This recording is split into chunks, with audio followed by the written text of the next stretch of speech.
What's up, YouTube, and welcome back to my channel. And in today's video, I'm going to be giving my summary of the Northwestern versus Nebraska game. But if you haven't, please like, share, subscribe to the channel. And by doing so, it greatly helps out my channel, and it helps me grow as a content creator.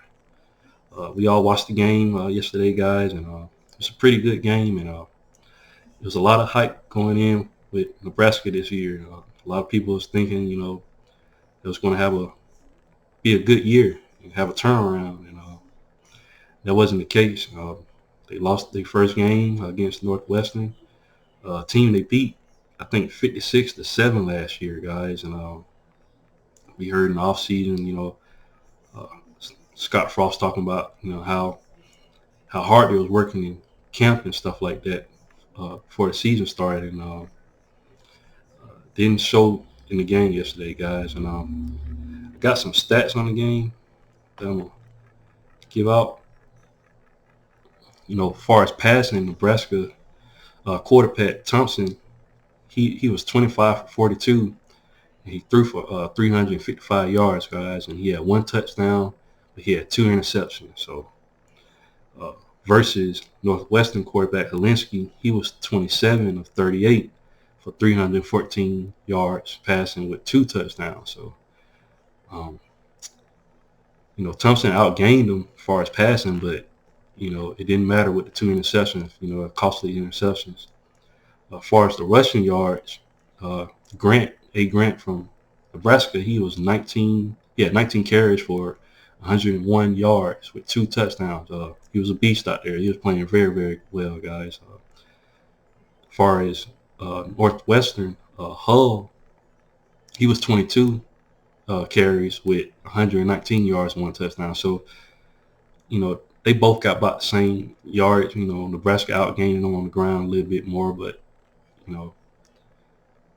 both rushing attacks were working.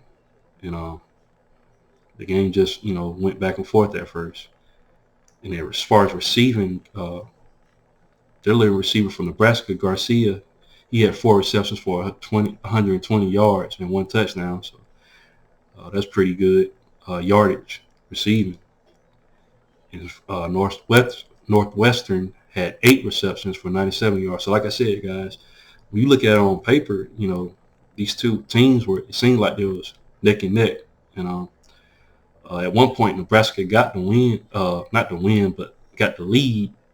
But I think they had an 11-point lead at one point. But Scott Frost did a costly, stupid, play where trying to onside kick during the third quarter, I believe, and that was a bad move, and just a bad decision overall. I'm looking at total yardage. Nebraska had 465 yards total versus Northwestern had 528. So Northwestern outgained them total yardage wise.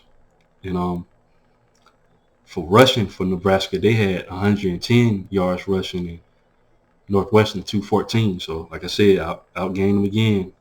And total time of possession for Nebraska is 25 minutes versus Northwestern's 34 minutes. So like I said, guys, Nebraska looked like they was about to win the game, but then eventually, with that stupid play call, they kind of messed everything up, and Northwestern was gashing them in the run game, guys. The O-line was just opening up big, huge holes, and Nebraska couldn't stop them rushing down the field. And at one point, Northwestern just kept running. They just stopped passing the ball, just running the ball because they knew they couldn't stop it. And Northwestern won 31-28.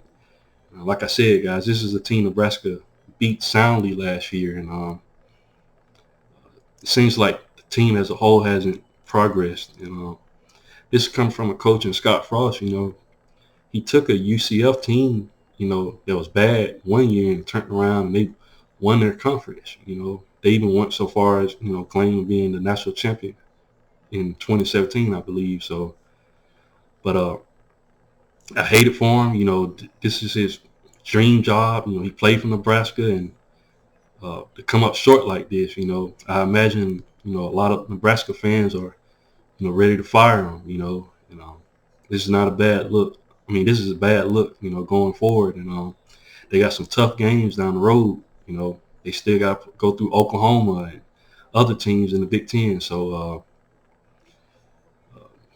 Scott Frost, I hate it for him, but it's like the season's already over before he even started. But you guys let me know what you think about the game. Leave your thoughts in the comment section. And once again, guys, please like, share, and subscribe to the channel. And I'll definitely be back with more college football content. Thanks, guys, and roll tide.